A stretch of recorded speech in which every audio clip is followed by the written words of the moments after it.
Daniel 12-ാം അധ്യായം 1 മുതൽ 13 വരെയുള്ള വാക്യങ്ങൾ. യുഗാശന്തം. അക്കാലത്ത് നിന്റെ ജനത്തിന്റെ ചുമതല വഹിക്കുന്ന മഹാപ്രഭുവായ മിഖായേൽ എഴുന്നേൽക്കും. ജനതരൂപം പ്രാപിച്ചത് മുതൽ ഇന്ന് വരെ സംഭവിച്ചിട്ടില്ലാത്ത കഷ്ടതകൾ അന്നുണ്ടാകും. എന്നാൽ ഗ്രന്ഥത്തിൽ പേരുള്ള നിന്റെ ജനം മുഴുവൻ രക്ഷപ്പെടും. ഭൂമിയിലെ പൊടി കുറഞ്ഞ അനേകർ ഉണരും. ചിലർ നിത്യജീവനായും ചിലർ ലജ്ജയ്ക്ക് നിത്യ നിന്ദയ്ക്കുമായും. ജ്ഞാനികൾ ആകാശവിധാനത്തിന്റെ പ്രഭ പോലെ തിളങ്ങും. അനേകരെ നീതിയിലേക്ക് നയിക്കപ്പെടുന്നവർ നക്ഷത്രങ്ങളെ പോലെ എന്നും പ്രകാശിക്കും.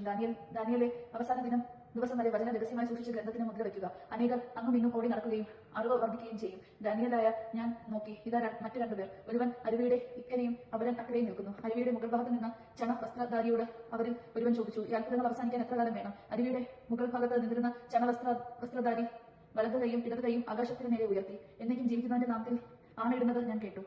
അത് സമയങ്ങളും സമയത്തിന്റെ പകുതിയും വരെ ആയിരിക്കും.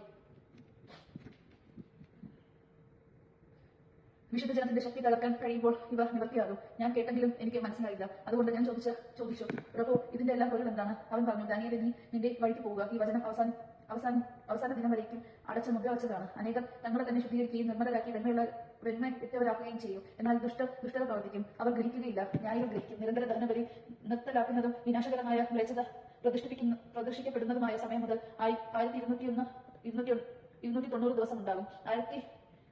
1335 ദിവസം ഉറച്ചു നിൽക്കുന്നവൻ ഭാഗ്യവാൻ. എന്നാൽ നീ പോയി വിശ്രമിക്കുക. അവസാന ദിവസം നീ നിന്റെ അവകാശം സ്വീകരിക്കാൻ എഴുന്നേൽക്കും. നാം കേട്ടത് നമുക്ക് ദൈവത്തെ സ്തുതിക്കാം. ക്രിസ്തുവേ, സ്തുതി.